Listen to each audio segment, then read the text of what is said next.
Hey guys, welcome back to the Grant Mitt Podcast, episode number 87. And in this episode, we're going to be talking about why people problems are actually your fault and how to get the right people into your life. The people that you have in your business, that you're friends with, and probably the most important, the person you choose to, be in a relationship with or marry, has the biggest control on how happy and how fulfilled your entire life will be. You could put yourself in the worst city, the worst area ever, but if you got a good group of friends, it will make it fun. The quality of the people will dictate the quality of your life. But if you are constantly dating really bad people, that does not mean all guys suck or all women suck. It means you suck at picking them. It is our job as the common denominator and the person that's going to be the main character of our own story to discern if these people are right or wrong. Now, I understand that none of us that I know of can read minds, and no one knows exactly what a person's going to do in every situation. And after running successful businesses and learning from friends and other people that I've done business with, I'm close with, that run massive companies, worked in major companies, is the common denominator between Amazon, Apple, McDonald's, local mom and pop businesses is nothing is harder than hiring the right people. And this includes being friends with, dating, whatever. That is the key to dictating your life. Okay, what's important to know is that people are interchangeable characters. And what I mean by this is there's someone that gossips in every single company. There's someone who has bad intentions that are going to lie and cheat in every single city.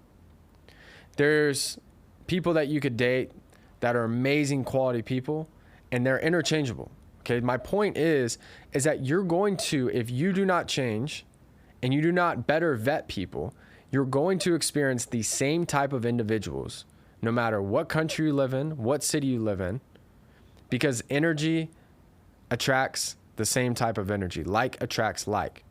That's why people who don't change and don't grow will date the same type of person, and they could move all across the country.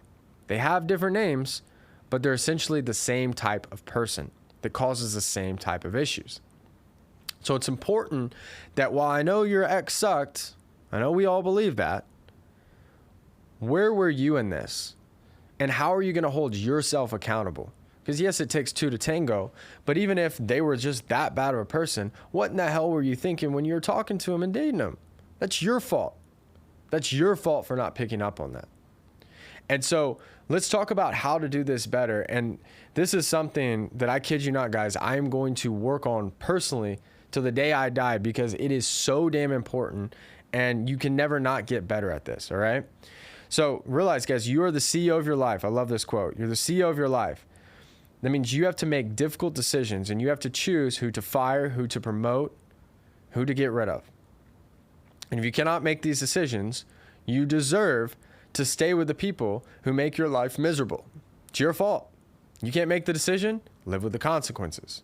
All right? So I'm going to give you guys 4 steps on how to improve the quality of the people that are in your life. All right? Number 1, have intention with the types of people that you want to be in your life. And you need to be as detailed as possible. What I mean by this is, if you do not know what type of person you want to date, you'll date anybody. As long as they're nice to you and they have a good personality and they're good looking, you'll date them. So you need to know down to the T why they're a good fit for you. If you don't know what types of quality friends and what attributes and what things that they have that make them a great quality fit for your life, if you don't know what those things are, you'll become friends with anybody that likes the same things as you, or is cool, or it seems like other people like. See where I'm going with this? You have to know what you want so your brain can filter it. Your brain has something called the reticular activating system. Most of you guys have heard of this, and it's a filtering system that helps our brain identify specific things. That's why when you guys learn something, or let's say you start thinking about a specific topic, your brain will start noticing it everywhere. You'll start noticing billboards you've never seen before. You'll start talking to friends that have the similar things. similar interests, whatever the case is. And that's why it's important to know, it's like, what do you actually want? Write it down and have intention with it. So not only you can recognize it consciously, but your subconscious brain and the reticular activating system can start finding these types of environments and people so you can focus on the right situations. Okay, number 2, make quick decisions, all right? I teach this to my managers and my leaders. I always tell them, I will never be mad at you for firing someone, including if it means you made the wrong decision. You have to be willing to fire someone, because many times when you're letting a relationship go, you're ending a friendship, or you're pulling away from a certain crowd, you don't know all the information needed to make that decision in full. But our gut instinct tells us there's something off here. They're doing something. They're not being faithful. They're not a good friend. They're gossiping about it. And you may not know this information concrete. What I learned as a CEO that just helped us so much, and it helped also my leaders and build better teams, have better people, is when you get that feeling, it's there for a reason. And if there's smoke, there's probably a fire. And if you fire them and it's a good fit, the worst thing that happens is you just don't have them anymore. But what is likely going to happen is you just remove someone that is not only a bad fit, but was going to cause harm to your life, to your friends, to your family, and maybe your business as well. So make the decision, pull the trigger. You got to have the gift of goodbye, right? A good way to do this is an A player or a unbelievably high quality person does not only not need you, but every single person around you, even if they've been there for 60 seconds, knows how high caliber they are. I experienced this when last year I ended up getting an office because we were always remote, and I had an accountant that was working in office, and most of my other people that were in finance, they worked remote. She lived in Austin, so she came in and worked, there. And she would just hear me on the phone. I didn't talk to her about specific sales reps in the company. And next thing you know, I'm talking about something. She goes, "Oh, that guy? God, you need to get rid of him. I can tell he's horrible." And I was like, "Who? The guy that did this and this?" And I knew the guy's name. And I was like, whoa. If my accountant off of 2 or 3 phone calls knows that I should probably fire someone, I probably should fire him, because it's obvious. And it's even more obvious to people who are not as emotionally invested as you. We always know the answer to our problems in almost every situation. We know the things that we do, but we just typically go to our friends and family for advice to reaffirm what we're already feeling. But I can tell you right now, you have to make difficult decisions. If you know they're not the right fit, be classy, be respectful, but be swift, pull away in the relationship, let them go from the business, but move forward and make sure you have the right and quality people in your life. Okay, number 3. Great people are rare. They're out there. But when they're there, it is important to invest into these people, right? And do whatever it takes to keep great people into your life. I can tell you just from hiring people is, even if they have all the degrees and they're smart and they're well presented and well spoken, once you get down to the nitty and gritty, there's such a small percentage of just talented people. And when they're there, take care of them. If they're a great friend, be there for them, support them, help them. Just do good things for great people, because the more great people you have in your life, not only is y'all's both lives going to get better, but just everything. Opportunities come, you meet better people out of them. It is important. Cherish great friendships with quality people who are amazing at what they do and are kind, genuine people. It's just important. You got to know who's in your life. I'll give you the 3 examples. I actually had an early podcast about this. One of you guys, I'm sure, can find it. But there's essentially 3 types of people that enter your life in any situation. And the mistake that we make is thinking that a person was there for a different purpose. So there's confidants, comrades, and constituents, right? A comrade is a person that is not for you. They are not for what you are for, but they are against what you are against. Okay, so like for example, when Russia and the United States were in World War II, they're pretty much adversaries. Some people would consider them enemies, for whatever reason. That's more of a political thing. But because the Russians and the Americans were against the same thing, they were on the same side. So what happened after World War II? We went into the Cold War. See what I mean? So we were never friends. We were never for the same things. But our consistent enemy was Nazi Germany. So it's important that just because someone's against what you're against does not mean that they're supposed to be there for your life or that you should look at them any other way. You should just know that they're there for a season and a purpose, and you should trust them as that. The next thing is a constituent. A constituent is not against what you're against, and it is not for you. And these are the hardest ones, hardest ones to get confused by, because they are for what you are for. You're building this business, and within that business, they can hit their goal. Or y'all are both like have very similar views when it comes to your religious beliefs or your political beliefs or things that you want. Let's say you both want to get in a relationship.